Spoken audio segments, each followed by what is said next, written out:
नेते माजी मंत्री डॉक्टर बाळासाहेब विश्वजी कदम, माजी आमदार आणि जिल्हा काँग्रेसचे अध्यक्ष माननीय विक्रम दादा, मंचावर उपस्थित सर्व मान्यवर, या ठिकाणी काँग्रेस पक्षाच्या प्रेमा खातीर या ठिकाणी उपस्थित असलेले सर्व येणाऱ्या महापालिकेचे इच्छुक सदस्य, महापालिकेच्या कार्यकर्ते, जोरात काम करणारे सर्व कार्यकर्ते, बंधू भगिनी मित्र, खूप वेळ बोलायचं नाही, या पुढचे कार्यक्रम आहेत आणि आता बोलण्यापेक्षा निवडणुकीचे कार्यक्रमाला आपल्याला जायचं आहे. उद्या मुलाखतीचा दिवस ठेवलेला आहे. आपल्या प्रत्येक इच्छुक उमेदवाराला वाटते की आपण सोबत आपल्या सर्व कार्यकर्त्यांना घेऊन यावं, पण सगळ्यांना मी विनंती करतो, उद्या बैठक मुलाखतीची आहे. फक्त मुलाखत ही उमेदवाराचीच घेतली जाईल आणि पहिल्यांदा ही आपण नवीन प्रकार पद्धत करतोय की दोन्ही प्रमुख पक्ष आणि जमलं तर इतर सहयोगी पक्षांना एकत्रित मुलाखतीचा कार्यक्रम उद्या होणार आहे. जे इच्छुक आहेत त्यांनी अध्यक्षांची संपर्क साधून कुठे आणि किती वाजता उद्या यायची माहिती घ्यावी. एक संघपणे आपण या ठिकाणी जातोय, कारण जी जातीयवादी शक्ती या महाराष्ट्रात आता राज्य करते, देशावर राज्य करते, त्याला पराभूत करायची जबाबदारी, देशात पराभूत करायची जबाबदारी, राज्यात पराभूत करायची जबाबदारी ही आपल्यावर आहे. सुरुवात सांगलीने केली पाहिजे. स्वातंत्र्य लढाई वसंतदादांनी सुरुवात केली, देश स्वतंत्र झाला. ह्या भाजपपासून स्वतंत्र ह्या देशाला करायचं असलं तर सांगलीतनं ही मशाल पेटली पाहिजे.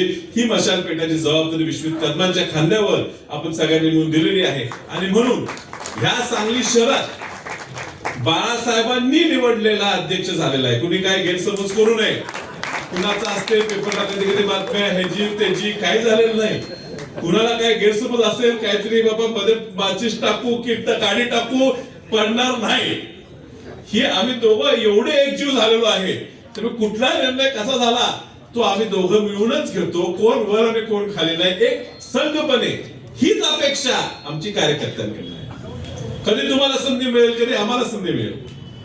मंगेश चव्हाण शेजारी बसले, ते इच्छुक होते, पण राजेश नाईक अध्यक्ष झाले, तर त्यांना स्वतः अध्यक्ष झाल्याचा आनंद त्याला झाला. करीमभाई मिस्त्र झाला, ऐकून झाला, जमादार स्थानात झाला, सगळ्यांना झाला, मेंढे बघून झाला.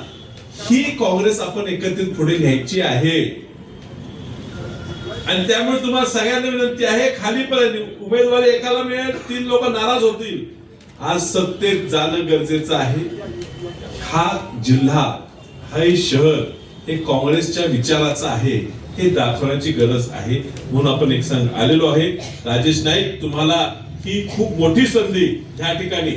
तुमच्यावर आमच्या सगळ्यांची नाराजी आहे. मधल्या काळ जरा इथे तुमचा भरकड होता की आम्हीच म्हटलं पाहिजे, पुन्हा बाळासाहेब सगळं स्पष्ट बोलता येत नाही.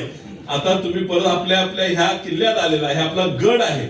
हा खंड भागात आपली काँग्रेस कमिटी आहे, तुम्ही ह्या भागातले आहात आणि ही आपला बालेकिल्ला आहे आणि त्यामुळे ह्या बालेकिल्ल्यात तुम्ही बसून ह्या महापालिकेवर झेंडा काँग्रेसचा लावायची जबाबदारी तुमच्यावर आहे.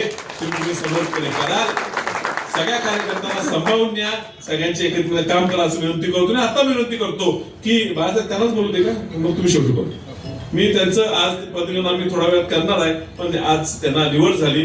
त्याचा निवड झाल्याबद्दल तुमच्या सगळ्यांचा आभार ते आता मानतो.